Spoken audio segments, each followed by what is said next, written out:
Good evening, hello and welcome. You're watching Viewpoint. I'm Anusha Soni. The government has constituted a special committee headed by former President of India, Ram Nath Kovind, to explore the possibility of one nation, one election. The move comes the day after the government called a special session of the parliament between September 18 and 22, the agenda for which is still under wraps. Over the years, this idea has been debated and pitched multiple times. It's not new in the public domain, but that doesn't make it any less controversial.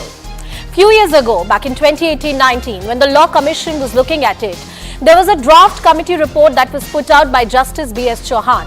It was argued that yes, in notion it may be a great idea, but it is often a tool for an individual political party to assert their dominance. Noting the era of the 1960s, it was argued that the Congress party has used the idea of simultaneous elections as a way to assert its own dominance. One of the moot points against it is that whether it is against the federal structure of the constitution. The government argues, and many proponents of this idea argue, that it's going to save a lot of money to the public exchequer. It comes at its own cost. You would need more VVPAT and EVM machines. That's another debate. But how feasible and tenable is this idea? The opposition calls it a mere diversionary tactic because the alliance parties, the opposition alliance, is holding a meeting. We discuss all these aspects on Viewpoint tonight.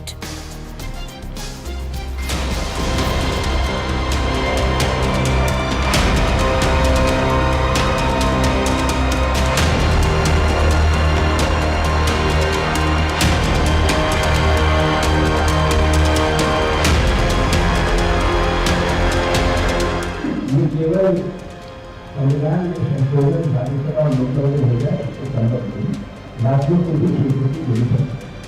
पर जो राज्य विकसित हैं वो वहाँ अपनी विधानसभा बन Not one nation, one election. We want fair election, जो आज देश में नहीं हो रहा है, और ये फेयर इलेक्शन जो हम मांग रहे हैं, ये टालने के लिए ये वन नेशन वन इलेक्शन का ये फंडा लेकर आए। We have always opposed the policy because India is a union. It's not a one government, one central government. Union government has always been like one nation, one language, one election. So India is basically unity in diversity. देखिए, Bharatiya Janata party का देश के संविधान और लोकतंत्र में विश्वास नहीं। One nation one election Bharat के लोकतंत्र में संभव नहीं है। भारतीय जनता पार्टी का वन नेशन वन इलेक्शन में छुपा हुआ एजेंडा है। वो भारत के जितने भी क्षेत्रीय दल हैं उनको समाप्त कर देना चाहती है। I think it's just a diversionary exercise. Already 3 reports have been submitted and it has been totally rejected. And for them to start it is only and only to divert people's agenda.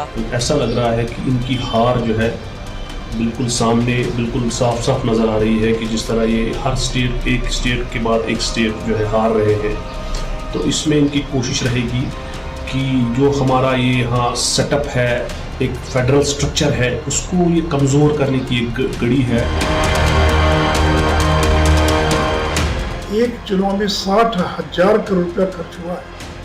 सभी राजनीतिक दलों का खर्च सरकार के खर्चों को शामिल करने 60,000 करोड़, और आए दिन चुनाव है, आए दिन आचार संहिता है, विकास का काम बाधित हो जाता है। अगर पूरे देश के अंदर विधानसभा और लोकसभा का चुनाव एक साथ हो, अरबों खरबों रुपए की तो बचत होगी, साथ ही साथ विकास की गति भी तेज। लगातार चुनाव के कारण रिफॉर्म का जो प्रोसेस होता है उसमें भी एक प्रेशर आता है और अलग अलग दल फिर अपने राज्यों में उन रिफॉर्म्स को रोक देते हैं ताकि इलेक्शन में उनको फायदा मिल सके। तो वन नेशन वन इलेक्शन के कारण 5 साल की खुली स्लेट रहेगी, पैसा भी बर्बाद नहीं होगा और रिफॉर्म्स की प्रोसेस भी अच्छे तरीके से चलेगी। Now this commission will definitely look after the issue of one nation one election because multiple election involve lots of money, and because every time India is in election mode, development suffered a lot.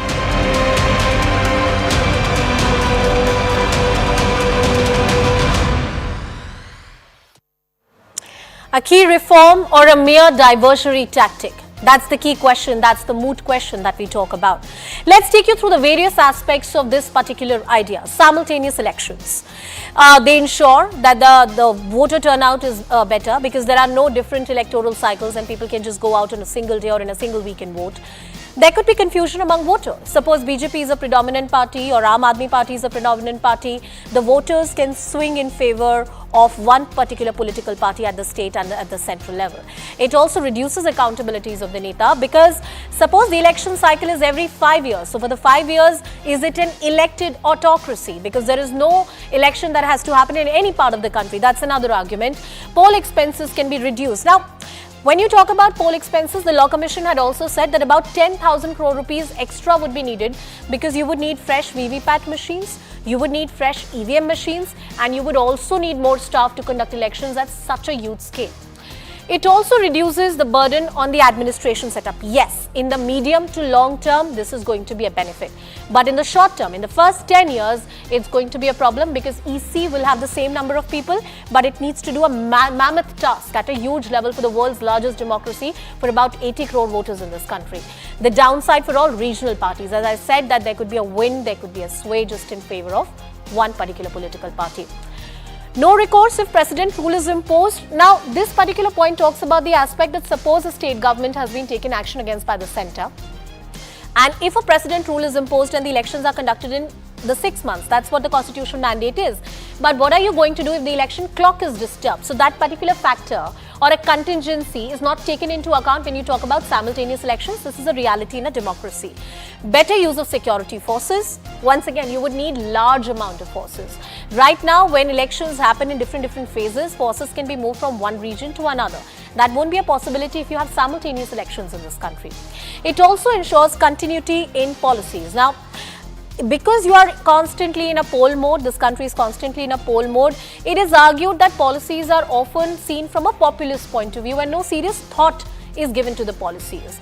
Challenge to the federal structure. This is one of the moot points. If at all ever there is a law, and if at all ever it is challenged before a court of law, the key argument against simultaneous elections is that it runs down the authority of the state government. Those are the broad points as far as for and against is concerned, simultaneous election, one nation, one poll is concerned. And without getting into the technicalities of it as to how many constitutional amendments it would require, what are the states which will have to ratify this particular amendment or a law if it's brought in, those are the legal problems or hurdles that lie in the way. Is it a real reform or a mere diversionary tactic? Let's come back to that moot question. Joining us on the broadcast is Mohammad Amin, who is the former Joint Director of the Election Commission of India. Shazia Almi, who is the spokesperson of the BJP.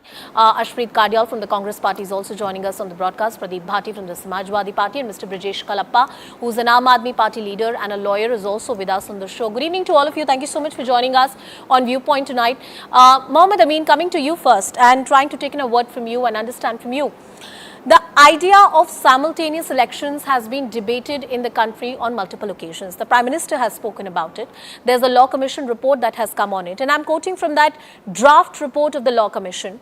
The Law Commission report actually notes that back in the 1960s, when simultaneous elections were a reality in this country, it was used as a tool by the Congress Party to ensure one-party dominance in the country. The argument, the tables have turned, and now Congress Party is using this argument against the BJP. In your understanding and experience, how true is that particular idea? Mohammad Amin. Thank you, Soni. You have invited me for this debate. Actually, if we can go the history of the Election Commission, how they are conducting the election, 1951 and 52.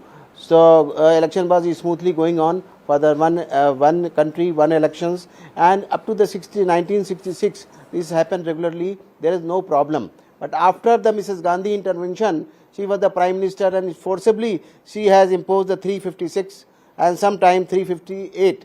So that's why she has imbalanced the state governments, and sometimes they dissolve the state government, sometimes they pressurize the Chief Minister, they dissolve the assemblies. So that's why this was happened, and this is not the regular now, and the country is facing a lot of the problem about the economic policies and about the expenditure of the Election Commission of India that is imposed on the public directly. So this is the good idea from the Prime Minister's side. He is going to introduce, but there is some difficulties also. You were mentioning earlier that we don't have any infrastructure like VVPAT machines and EVMs also, and officers also, and they move Yes, the yes. our security persons from here to there. This is a very difficult process, but I am sure that this is a good move. But I am not sure about this election commission can have this type of exercise Yeah, within the if they have 5 the years. bandwidth I to think do that. This is take a long there are a procedure. lot of, it's a long Yeah. procedure, it may take a Yeah. longer time. I want to bring in BJP and Congress and Samajwadi Party into the discussion, also Mr. Brijesh Kalappa. So there is no who and cry in the opposition parties. Well, let's hear it from the opposition parties as well as the ruling party. Shazia ji, the key question that the opposition parties are asking is that you cannot pass this bill in the upcoming special session that has been passed. A special committee has been constituted for it. Right now, the idea is being talked about or discussed from the quarters of the government. It's been touted just as a diversionary tactic because you're scared of their alliance. This is an argument that they have put out. I'm putting that to you. Your thoughts to it. No, they can attribute any motive whatsoever. So, and this is their reasoning. So I have no answers to that. You see, they can think anything. And they can imagine anything. And there is, so you can't counter imagination of any sorts. Prime Minister Modi has been talking about this for the longest period. There have been consultations. There have been many seminars and conclaves that have looked at this idea. And it is not on one occasion that the Prime Minister has spoken about it. Right from 2014 till now, this idea has come up several times. Now, as we learned from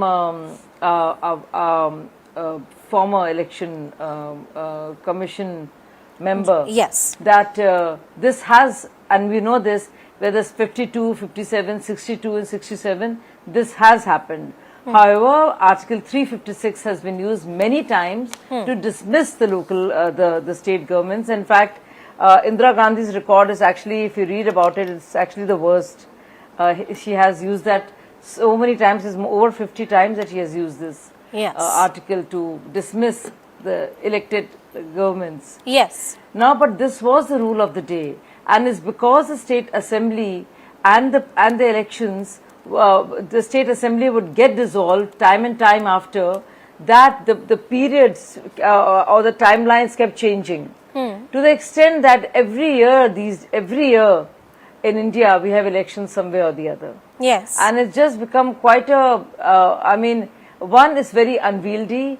Two, the entire process of moving the army or paramilitary from one place to the other to ensure that there is safety and there is security being maintained at all quarters is becoming a logistical challenge. One of the reasons... That's one. Two, the entire work of development, the work of the developmental work, the mandate of every MP and MLA, which is to deliver, which is to fulfill the mandate required of them. That is the basic purpose of having it there in the first place, of them being there in the first place, is getting defeated. Because the entire paraphernalia is used constantly in different cycles of election, campaigning, and then all of it that goes on before and during and after, and the process of making a government. To that point, I agree that a lot of policies, a lot of people are out of the town sometimes and not, so they're not there. Yeah, a lot of policies are populist policies and not really driven by a serious thought.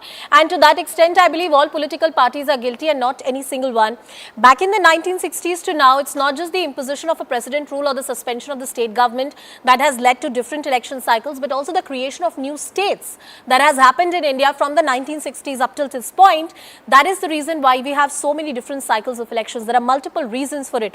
Arshpreet Kadyal, coming to you and taking in a view from you. Simultaneous elections were a reality during the Congress era in the 1960s. I'm not saying that the political circumstances or the demographic circumstances are similar here, but this is an idea which the Congress party has worked with. Why are you opposing this idea right now? Thank you very much. You've already said that the time, the circumstances, the situation, the fabric of the country, everything is changed in entirety. Therefore, let's talk of the present. Number one, the Bharatiya Janata Party has already made up their mind and have said that we want one nation, one election. Many of the spokespersons have already asserted it. Now, the fact of the matter is, they say we'll discuss it, we'll consult others. Consulting and discussion happens before you make your mind, not after. That is the problem with the Bharatiya Janata Party. Their dictators, their dictatorial ways are they are just used to it. They're accustomed to it, and they shove it down the throat of the people. They try to impose it every single please time. allow me Number interjection. two. Let me interject. You can make your point. I'm not giving the floor to anybody else right now. You know, you can have that criticism of the present government on various other occasions, but right now it's just a committee which has been formed. This is an issue which has already had the consideration of the Law Commission, and right now, once again, a committee is looking into it. There is no ordinance, there is no law that has been put in which is going to be passed. So how is it shoving down anybody's throat? Thank you. Like I said, that the Bharatiya Janata Party's many spokespersons have already said that we want this to happen. I clearly asked them this question, do you want it to happen or not? They said yes. Number one. Number two, the fact of the matter is not that, they made a law out of it or they have made the amendments out of it and all that. The fact of the matter is that they have made up their mind. That's where the question lies, that they should have not made up their mind until and unless all the states were consulted with, all the political parties were consulted with, the stakeholders were consulted with. That is where the problem lies. Number two, today the Bharatiya Janata Party is saying it should be one nation, one election. Tomorrow they would say it should be one party and one nation only. That's it. No election at all whatsoever. Next but Ashpreet, you haven't made a single argument on the merit of it. Anusha, if you would allow me the time, please go ahead. Please go ahead. So one, there are no checks and balances that are going to be left after you do away with the elections. Because what happens is, let's say a person votes for a government, they cannot do anything about it for the 5 years. But in states, in panchayat elections, in MC elections, people can give a piece of their mind to the party if they haven't delivered upon their promises. So this way, their accountability is fixed, their responsibility is fixed, and the Bharatiya Janata Party would know it very well. They are accustomed to working only in the last 5 to 6 months. And now because of this, in the last 5-6 months also, they would stop working. And the next part is that, there are different states that would have different tenures going on right now. Some states have governments which are, left with one more year to go. Yeah. Some are left with 2 more years to go. Yeah. How can you scrap it all? I'll give you an example. Yesterday, in Punjab and Haryana High Court, a notification was withdrawn by the Punjab government because they had dissolved the panchayat 6 months before that, before the tenure was to expire. Now, if the Bharatiya Janata Party, scraps or dissolves the government, state government, before the tenure is expired, no, they cannot dissolve the state governments in this manner. You rightly I have limited time, Ashpreet. I have to give the floor to others as well. 30 seconds. Yes, go ahead. Finish your point. Yeah. So all we are saying is they'll be undermining the people, they'll be undermining the votes, they'll be undermining the states, and they'll be undermining our democracy. Number two, the Bharatiya Janata Party is used to coming up with absurd decisions. You remember the farm laws, you remember the demonetization, and now this. When would the Bharatiya Janata Party learn to have discussions and... I have to bring in Mr. Brijesh Kalappa and Mr. Pradeep Bhati also into the discussion. The gentlemen have been waiting very patiently. Mr. Brijesh Kalappa, when you don the hat of a lawyer and you look at the idea of simultaneous elections in this country, vis-a-vis the federal structure of this country, that's the core, that's the heart of the argument, that somewhere it violates the federal structure, and if it violates the federal structure, it violates the basic structure of the Constitution. Do you think that argument is tenable in law? What is your learned opinion on this? I ask you this as a lawyer, and of course, you are a representative of the Aam Aadmi Party as well.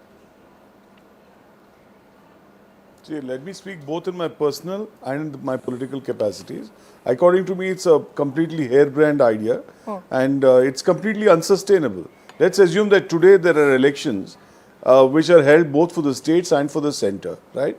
And 1 month later, one of the chief minister resigns and he asks for the assembly to be dissolved. So then what happens to the idea of one state, one election, or one nation, one election? Because one state has already gone on a different tangent, right? So then subsequently 6 months down the line, yet another state. And we have a lot of states. It's not that we have just, one union and one state. We have many states. So how do you keep all the states in line? Are you going to tell them, is the Prime Minister going to speak to them and tell them, please don't, precipitate a crisis, don't dissolve the assembly? Is it possible?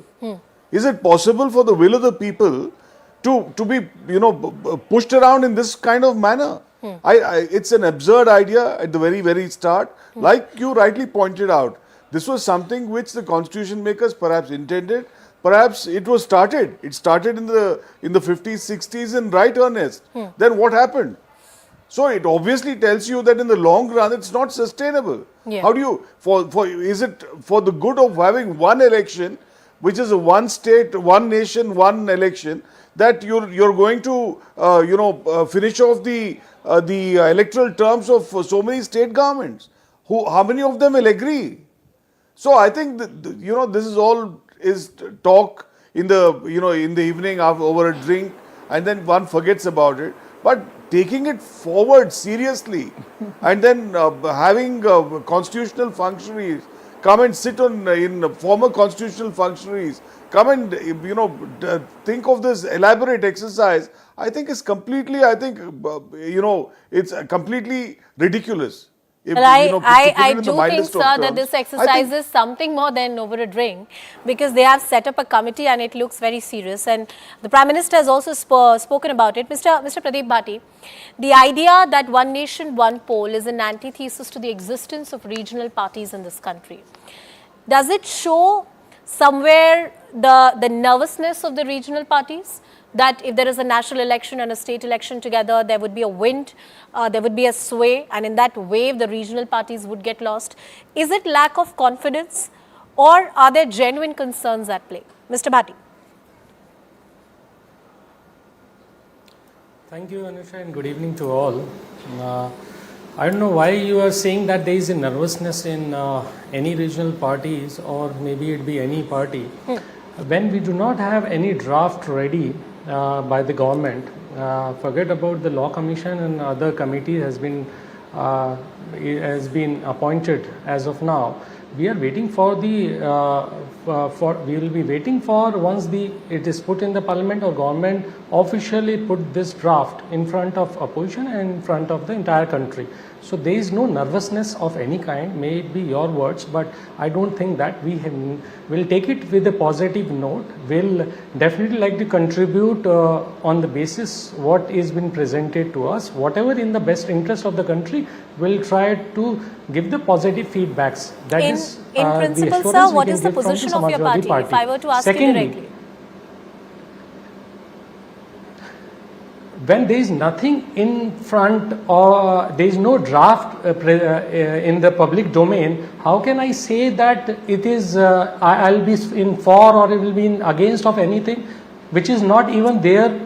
And what Shazia was telling that it was an imaginary thing. So what I should comment on an imaginary thing? What will be there? I said they will be going with the positive mindset. That is more than enough to tell what we are expecting and what should be done. But you are in the introduction section. Mr. Bhati, I'm sorry, I have to interrupt you there. There is a press conference happening by the former Law Minister, Mr. Ravi Shankar Prasad. Let's listen into that. Police scam give and take था, पूरा आपका Commonwealth give and take था, और लालू प्रसाद जी और उनकी सरकार ने तो गिव एंड टेक की पराकाष्ठा प्राप्त कर दी साहब। चारा घोटाले में सजा मिल गई, एक नहीं कई केसेस में हैं बेल पर, तो साहब नए नए प्रकरण खुलते हैं, जमीन दो नौकरी लो। तो गिव एंड टेक का इससे बड़ा नमूना क्या हो सकता है? मैंने एक बार कहा था और आज इनकी बैठक के बाद, इनके प्रस्ताव के बाद उसको मैं दोबारा दोहराना चाहूंगा। अनिल बाबू पहाड़ के पंडित जी हैं, तो इनसे हमारी आध्यात्मिक चर्चा भी कभी कभार होती है। तो ये अपनी संरचना जो है ये पंच तत्वों से हम बने हैं। हाँ, भारतीय संस्कृति संस्कार में, हिंदू सनातन धर्म में हम कहते हैं कि ये जीवन 5 तत्वों से बना है: जल, थल, नभ, वायु, अग्नि। The human existence owes itself to 5 elements: the earth, the fire, the air, the sky, and the आपके एयर बताया। अब आप देखिए, इन लोगों ने किसी भी तत्व में भ्रष्टाचार को नहीं छोड़ा। यह है इनकी बिसात, तो आज हम देश को दोबारा बताना चाहते हैं। अब जरा थल के भ्रष्टाचार की बात लीजिए आप। क्या क्या हुआ? कॉमनवेल्थ हुआ, आदर्श घोटाला हुआ, बिहार में चारा घोटाला हुआ, बिहार में अलकतरा घोटाला हुआ। इनको थल से ही संतोष नहीं हुआ तो पाताल में भी चले गए, वहां कोयला घोटाला कर दिया इन लोगों ने। आकाश में हेलीकॉप्टर घोटाला कर दिया। और वायु क्या है? 2G तो वायु से ही चलता है ना, तो पूरा तो 2G या स्पेक्ट्रम घोटाला वायु के साथ है।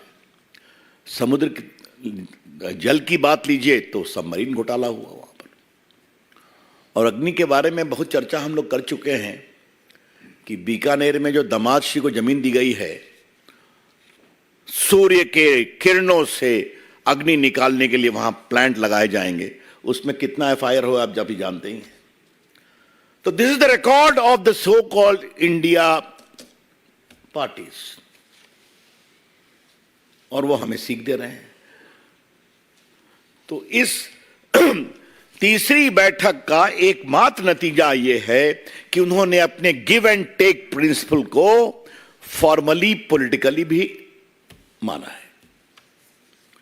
न कोई संयोजक बना, न कोई कमिटी बनी, एक गिव एंड टेक प्रिंसिपल को स्वीकार किया गया। चलिए उनकी बात है।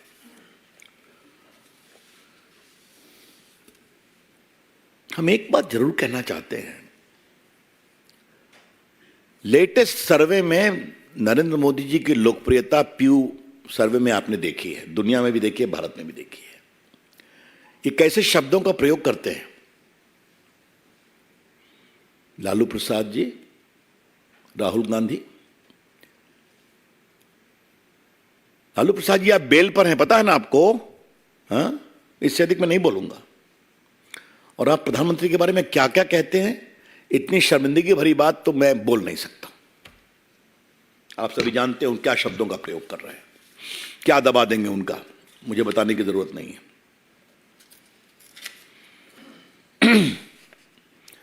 लेकिन आज कुछ राहुल गांधी के बारे में फिर बताने की जरूरत है।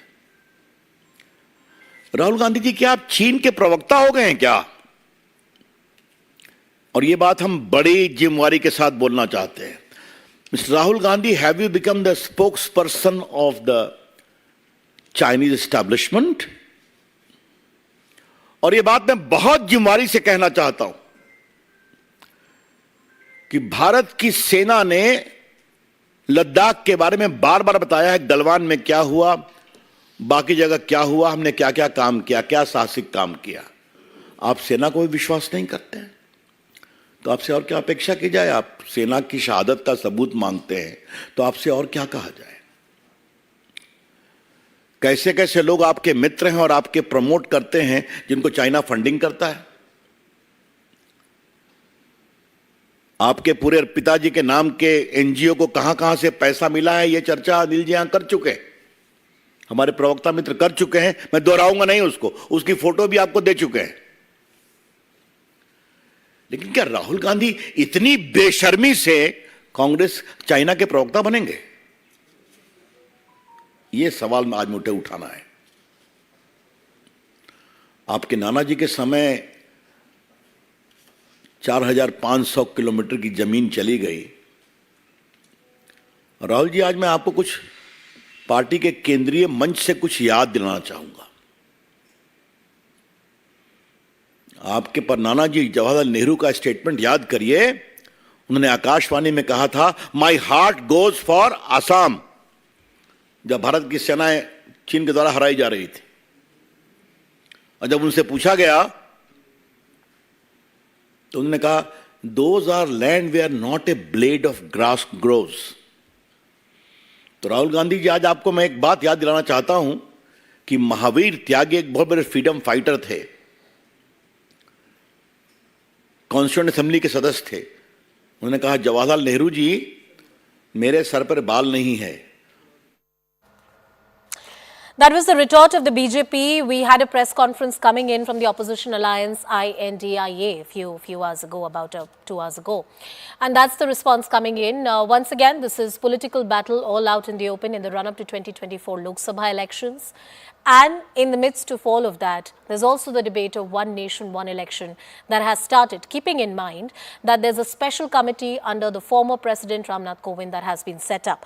With us on the broadcast is Shazi Almi, Ashpreet Kadial, Pradeep Bhati and Mohammed Amin, who continue to be with us on the show. Ashpreet, let me come back to you. And Pradeep Bhati ji was also making a point, so it's fair I go back to him. But Pradeep ji, it has been said by various opposition parties, including the Congress, to which SP is also a part of, INDIA, that this is a mere diversionary tactic because the alliance is going very strong. Do you see it as a mere diversionary tactic or an idea which you argue is not really substantiated at this point in time because you said there is no draft in public domain? Look, Anushka, yes, definitely looks like this is a diversionary tactics. The reason being, we have seen the reports coming in international newspapers in FM and Guardian. So we are definitely, it looks like, because there is no proper homework has been done till now on these. If it is there in their manifesto, it has to be well planned and concrete action should have been taken on year on year. You've made that point. I want to cut across to BJP as well. Shazia ji, there's a repeated argument which has been coming in. One second, one at a time. Can I have Shazia Almi? Can I have the BJP? Shazia ji, the argument is that this entire thought is not substantiated and there is nothing on paper right now. Shazia Almi, please. Shazia Almi, please. Yes. So that's the point I was making. Now you have on this panel 4 other panelists, and I'm the only one speaking on one side. So you must give both the sides equal time. We also have Mr. Mohammed Amin who's supporting that idea. That means you have and yes, you will get all the time, ma'am. Please go ahead, make your points. Don't have any worries on that. Let me finish. Yes. Please don't interrupt me. So because I did not get any chance to. I've just been hearing this. So first of all, I found my name being taken in vain. When I said imaginary, I was answering the question about BJP doing it as a distractionary measure, to which I said those are their misgivings and I can't answer that. I don't know what's going on in their minds and what are the words they use about BJP's ideas. But let me tell you, this was very much a part of BJP's manifesto in 2014. And not just that, in 1983, it was Vajpayee ji who actually took up the idea again. And in 1983, actually, the Election Commission of India suggested simultaneous elections. And ECI 1983. So this is not a harebrained idea which was just thought of over a cup of tea or whatever beverage my friend would like to suggest. In 2003, Prime Minister Atal Bihari Vajpayee took it up. He brought the matter and took it to Congress Party's President Sonia Gandhi at that point of time. Nothing much came out of it. Later in 2010, L.K. Advani ji, he actually met Prime Minister Manmohan Singh and Pranab Mukherjee ji as well. And there was some headway. And Advani ji wrote about this later that yes, there was a meeting and they discussed. And everybody felt that a mini general election, which is happening around the corner, it's a waste of resources. Also, there's a point as well just made by another speaker just now that if there were to be, if a CM were to resign, what would happen to the state? So, and of course, those are real issues. They have to be tackled and talked about, and exactly that's the reason why the committee has been made. But conversely, every now and then, if there are elections and there have to be policy changes and things that have to be announced, you have to stop because there is a model code of conduct. So actually, it comes in the way of governance and state parties and regional parties. And why do we presume that our regional parties are so weak that they would lose? People know when they're voting for a chief minister, it is different from how they vote for a prime minister. We've had simultaneous polls earlier also, and we've seen that when it came to Lok Sabha, they chose BJP. When it came to Vidhan Sabha, in some states, they chose someone else. So I don't think they should be so insecure about their own position and how they permeate, their messages permeated down to the levels, grassroots. So I think it's a very important case in study. It's not a new idea at all. It has been around and has done its bit since 1983.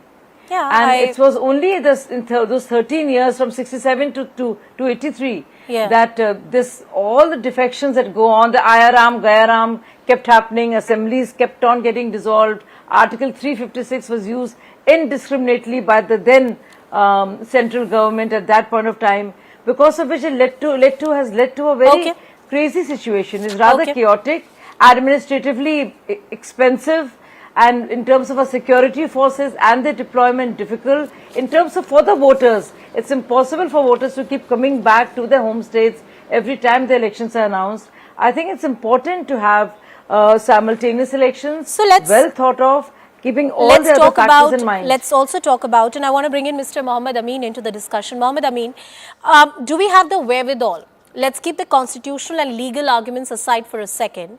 Does the Election Commission have the bandwidth? Do they have the staff? Do we have the VVPATs? Do we have the machines? 10,000 crore is a figure that was spoken of by the Law Commission when they spoke of this idea. They said in the long run we will benefit, but in the short to medium term, that's the budget that we'll need to expand our base. And if I just talk about the bare logistics that we will require in the world's largest democracy to have the state and the national elections at the same time, do we have the bandwidth? Madam, first I want to clear the opposition that in case of the other ruling states, so they have their own rules, and the assembly has dissolved their own will. This is not the power of the central government to dissolve the assemblies. Assemblies are proposed by their own chief minister and submit to the governor. Secondly, you can see there are a lot of hue and cry about the bill. So bill is not worry about that. The all bill has to go to the, after the passing from the parliament, they go to the scrutiny of the Supreme Court of India. So why they don't have a worry about that? So and this is the question of the infrastructure of the Election Commission. The Election Commission needed more time for the election, free and fair, and they need more VVPAT machines equally like state and assembly. They need the EVM machines and infrastructures and the security and the polling stations. Lot of things we needed for that. So this is not easy talks to control by the Election Commission. I'm sure the Election Commission needed some time to go for these elections with the. I'm not still understand why the opposition is worry about that. नहीं, मगर अमीन साहब मेरा सवाल आपसे good for the country. Everybody believes that. In fact, the Law Commission, when जब Law Commission ने अपनी report दी तो उन्होंने बहुत सारे objections उठाए थे, बहुत सारी दिक्कतों के बारे में बात की. But in principle, the Law Commission agreed that it's a good idea. We should talk about it more and we should create the base for implementing this idea. These are the challenges. That's why I'm asking you about the logistics of it. Does the Election Commission have the logistics of it, sir? That's the question to you. That's why I'm telling you. We needed a lot of time for that, for everything. Okay, you say we are not ready for it. We need there's a lot of time and preparation which is required for it. We need a trained staff. We need a polling officers. Absolutely. Equally. I want to bring in the last few minutes into the discussion, the Congress and the BJP. Arshpreet, coming to you. You can talk about the timing of it. You can call it a diversionary tactic, which any opposition party has a right to call it. But in principle, the Law Commission agreed it's a good idea to look at. There are various challenges that lie in the way. But despite those challenges, it's an idea that should be debated upon. Is a fair, healthy debate possible with the opposition also on the table? Thank you. Anusha, please allow me 1 minute uninterrupted. I'll answer all your questions and the Bharatiya Janata Party's concerns. Number one, India happens to be a cooperative federalism. We do realize that the Bharatiya Janata Party does not know the meaning of it. That's why they want to proceed ahead with one nation, one election. But if they do that, they'll be undermining our federal structure. They'll be undermining all the states. They'll be undermining regional parties. And due to this, if regional parties become irrelevant, state issues become irrelevant, what of the cultures? What of the traditions? What of the regions, communities and all that? So second is, you must have heard unity in diversity. And India happens to be a bouquet of flowers, but the Bharatiya Janata Party wants to do away with that bouquet and just want lotus to be there. Lotus everywhere is what the Bharatiya Janata Party wants, and they'll do anything and everything for that, which is not acceptable to our democracy. Number three, they make a caste-saving argument. Let me tell them one thing. If they bring about one nation, one election to conduct simultaneous elections, they would have to spend 10,000 crores on new EVMs and VVPAT machines. So you can do away and scrap the caste-saving argument here.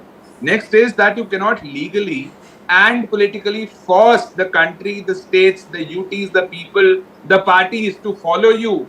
There has to be, the 5 articles would have to be amended, major articles. Yes. And next is, the Bharatiya Janata Party is clearly rattled with the success of India, which is the alliance of the opposition. And that's why in order to divert attention, they are doing this. Last point only.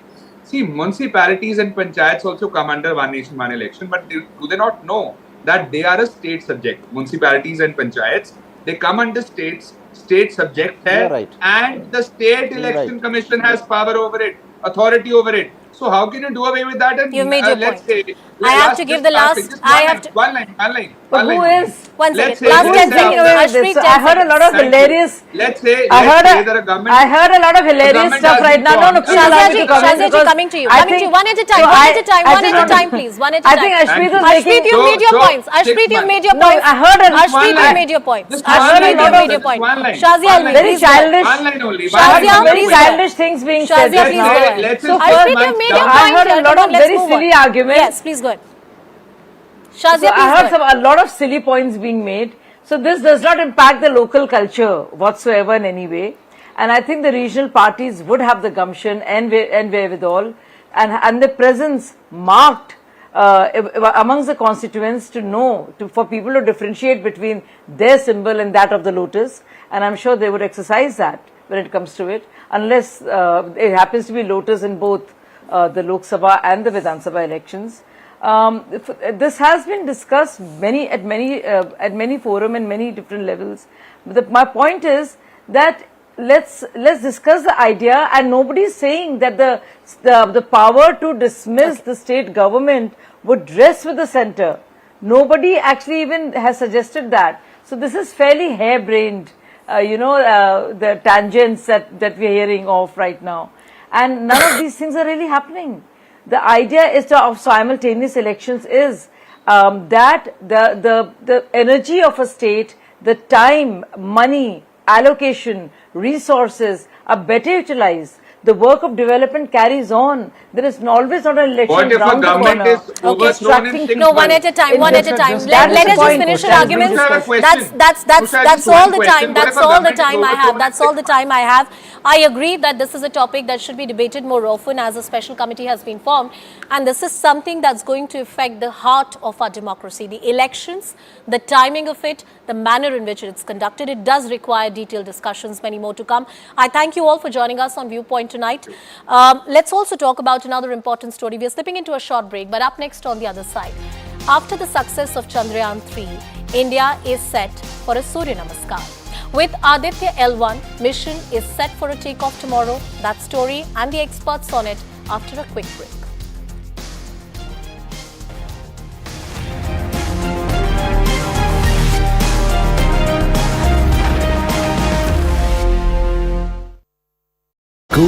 The spacecraft aims to study solar winds which can cause disturbance on Earth and are commonly seen as auroras.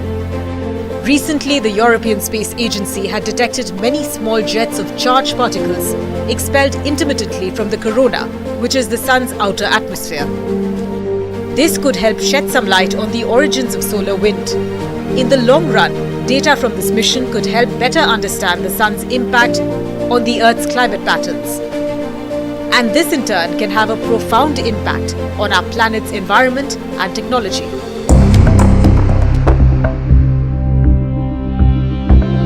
India's heavy-duty launch vehicle, the PSLV, will launch the Aditya-L1. The spacecraft will travel 1.5 million kilometers in about 4 months to study the Sun's atmosphere. Aditya-L1 will go to something called a Lagrange point, which is where objects stay put because of balancing gravitational forces and thereby reduce fuel consumption for the aircraft. The spacecraft will be put in orbit around the L1 point, from where it will be able to observe the sun without any obstructions. No, actually that is a study project. I think they are going to study at a distance of 15 lakh kilometers. It is going closer to sun, and they are trying to understand the core, and it's a good project. See, in ISRO we have no dearth of knowledge or intelligence or anything.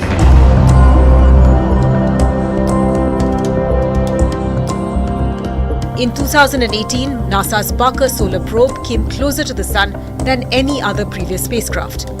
It went right through the Sun's outer layer and endured extremely high temperatures exceeding 1000 degrees Celsius. But the Parker Solar Probe continued to function without any issues. On the contrary, the Aditya-L1 spacecraft will be positioned much farther from the Sun than NASA's Parker Solar Probe. It will not encounter such intense heat.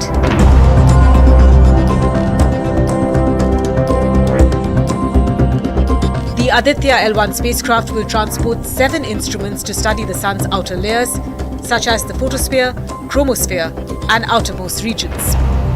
These instruments will include detectors for electromagnetic and particle activities, as well as to measure magnetic field. 4 of these payloads will be used to look straight into the Sun, while the rest will study particles and fields at the L1 point.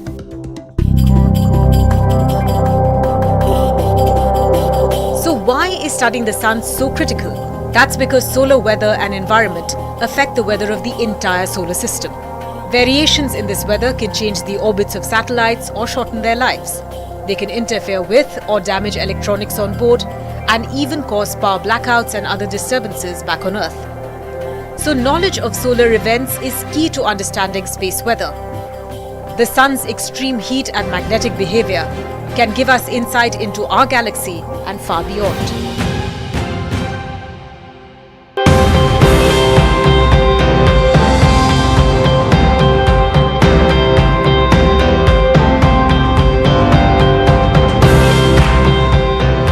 I think at some point in time we would reach a stage where we can get into accurate predictions, and these findings would be the baby steps of it. During the course of my this discussion, I mentioned about something called the solar cycle, which is a 11-year period. Every 11 years, the number of sunspot, it sort of waxes and wanes. Actually, there is something called the magnetic cycle, which is a 22-year cycle. When the North Pole becomes a South Pole, the South Pole becomes a North Pole. Now, the Kodaikanal Solar Observatory, which is one of the ground-based observatories of the Indian Institute of Astrophysics, the first observations date back to the 1890s. So we have collected data over a period of almost 5 to 6 magnetic cycles or 10 to 12 solar cycles. An accurate analysis of this statistical data has given us enough information on about how the Sun's magnetic cycle behaves. In a similar manner, when we talk about the understanding of these violent eruptions on the Sun, and which one of them is going to come towards the Earth, which one of them is going to give rise to a disturbance in near Earth space, the first thing is we need a statistical database. This is the first time it is being attempted. And the proposed lifetime of this Aditya-L1 mission is 5 years, but given by the past experience, it is very much expected that it can go very well beyond the 5 years. Hopefully, when you say 5 years, it is half a solar cycle. We should be able to have enough database to have, or statistically we will be able to predict these events well in advance. And from there, first thing is we need to understand why these events are happening. What are the signatures on the solar atmosphere which one should look for to say confidently and ambiguously that such an event is going to erupt.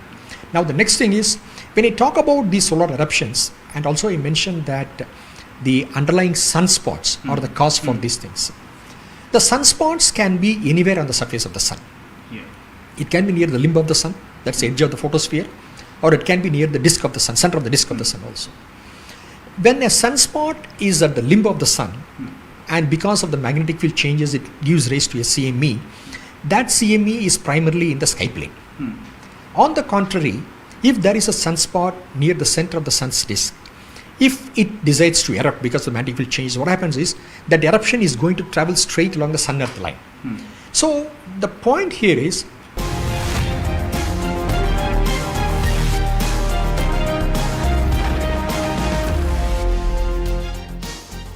All right, some latest news coming in, and this is about the 13th accused in the NIA net in the 2022 ISIS-inspired blast that had happened in Coimbatore car bomb blast case. Mohammad Azharuddin alias Azhar is the 13th person to be arrested in this case, an investigation which was being done by the National Investigation Agency. He is the 13th accused to be arrested and nabbed in this case. Joining us on the broadcast is our managing editor, Anand Narasimhan. He'll just be with us in just a bit from now, but this is an important case which the NIA was looking at. There were multiple aspects to this case which were under investigation, including the terror funding angle, the number of people involved, and whether there was any foreign nexus which was involved here. In this case, he's the 13th accused who's in NIA custody. Harish with us on the broadcast. Harish, give us more details. Well, as you rightly mentioned, he is the 13th accused, identified as Mohammad Azharuddin, and he's been taken over and re-registered on 27th. Interestingly, one aspect to point out here is Azharuddin is already in a jail, in a high-security prison, in fact, in Thrissur, Kerala, in another case. And he was arrested and charge-sheeted in the Tamil Nadu ISIS module case and has been sent to judicial custody. In fact, investigation details coming in have revealed that Azharuddin, in fact, had previously taken secret Bayan class along with the accused, another accused in the Coimbatore case, who's been identified as Jamesha Mubin. One aspect that becomes very clear here is the wider nexus of this ISIS module. This man is in a high security prison in Kerala. We've already had several arrests that have happened in Coimbatore, linked searches that have happened in neighboring states as well, clearly indicating the wider nexus and the network of this ISIS module.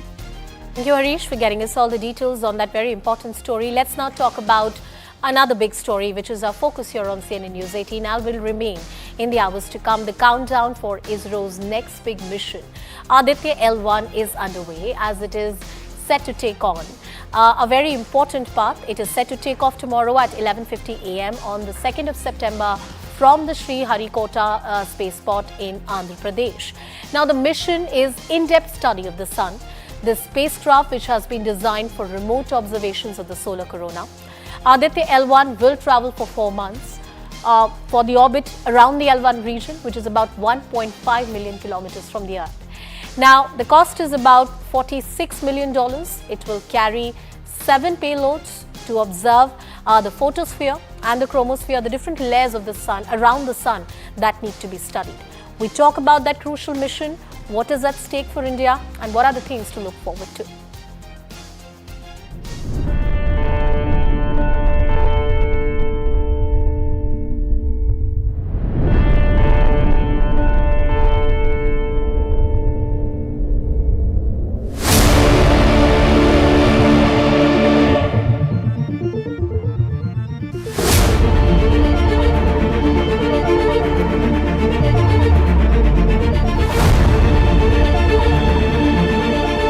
Tomorrow noon time we will have the launch.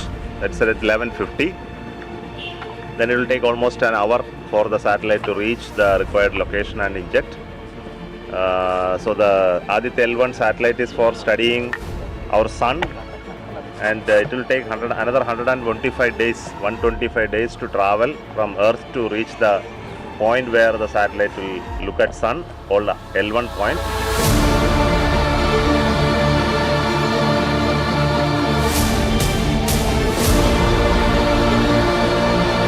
Aditya-L1, this mission, is the first Indian space mission to study the sun. This mission has got totally 7 payloads, of which the primary payload is the visible emission line coronagraph, which was designed and developed in-house in the Indian Institute of Astrophysics in its Crest campus in Hoskote, with support from various centers in ISRO.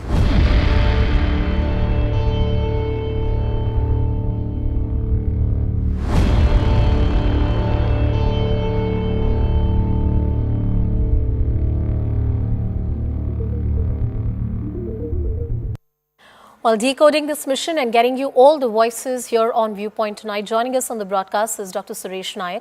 He is a space scientist and former group director of Indian Space Research Organization. Good evening, sir. Hello. Thank you so much for joining us on the broadcast. I want to understand from you how crucial this mission is for India, keeping in mind that there are other organizations like NASA which have attempted missions of this nature. But why is it important for India to have a standalone mission like this?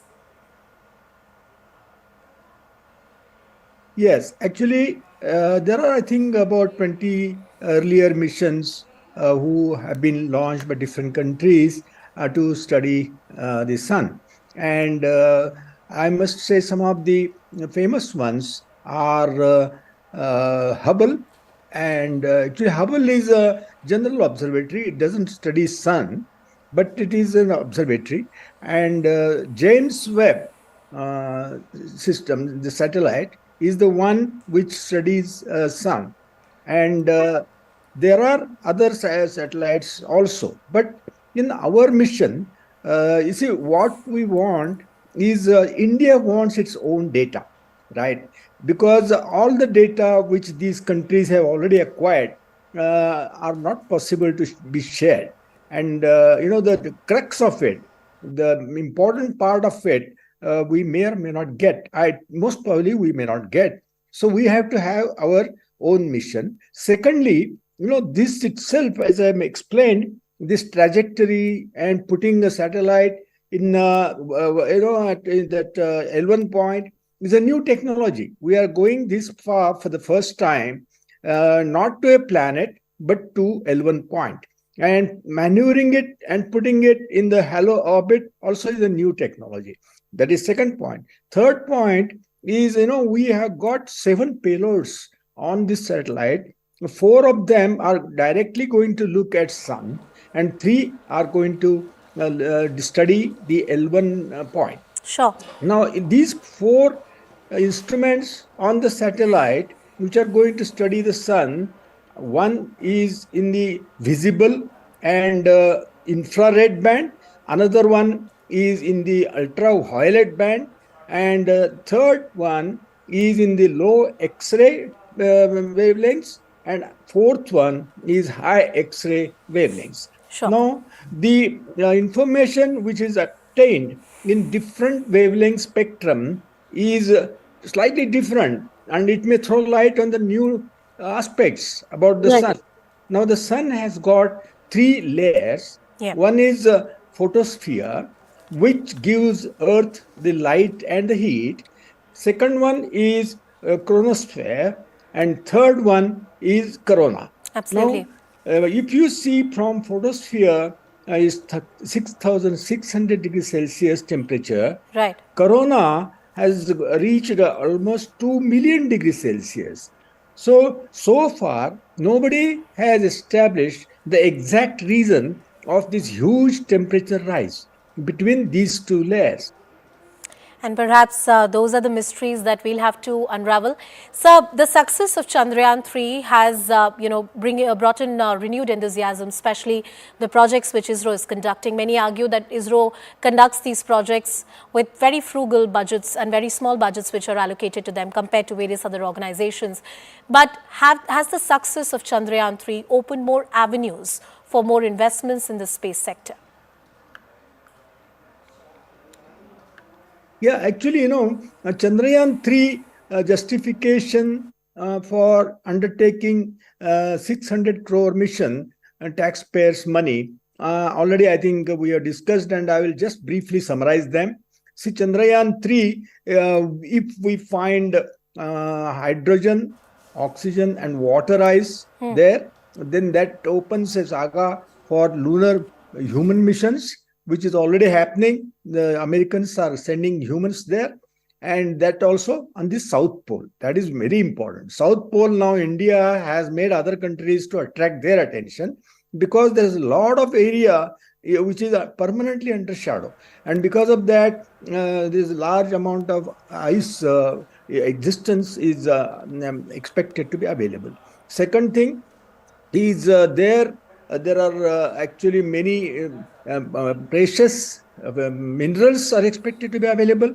So and we have already established the technology of soft landing, which clears the way for tomorrow Indian astronauts landing there, right? And then we can establish a human colony there, and we can do the mining of the precious material and bring them back to Earth for the benefit of entire humanity. So that is as far as Chandrayaan-3 is concerned. Advantage in exploration of sun and getting data. I will tell you now briefly. You see, what happens is, now some of the solar radiation and solar flares, solar wind it is also called, Yes. which emanates from sun, it is comprising of heavily charged particles like electrons and protons. These travel at the velocity of light when particularly solar flares are there, right? And they can reach Earth, and they can disturb our communication system. They can disturb our satellites. If there are astronauts in International Space Satellite, they can harm these astronauts, and they can also disrupt our power grid. Now, if we get in advance the information, if this is going to happen, we can take protective measures for our infrastructure. Absolutely. Thank you so much, sir, for joining us on the broadcast and sharing your knowledge with us. All eyes on that big launch tomorrow by the Indian Space Research Organization. With that, it's a wrap on this edition of Viewpoint. Thank you so much for watching.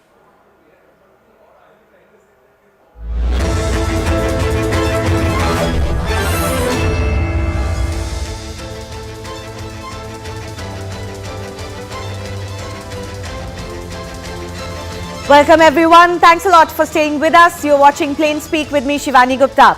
The government has constituted a committee headed by former President of India, Ram Nath Kovind, to explore the possibility of one nation, one election.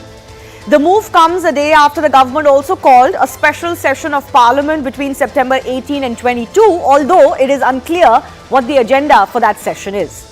Now, over the years, Prime Minister Narendra Modi has been pushing this idea of simultaneous Lok Sabha and State Assembly elections.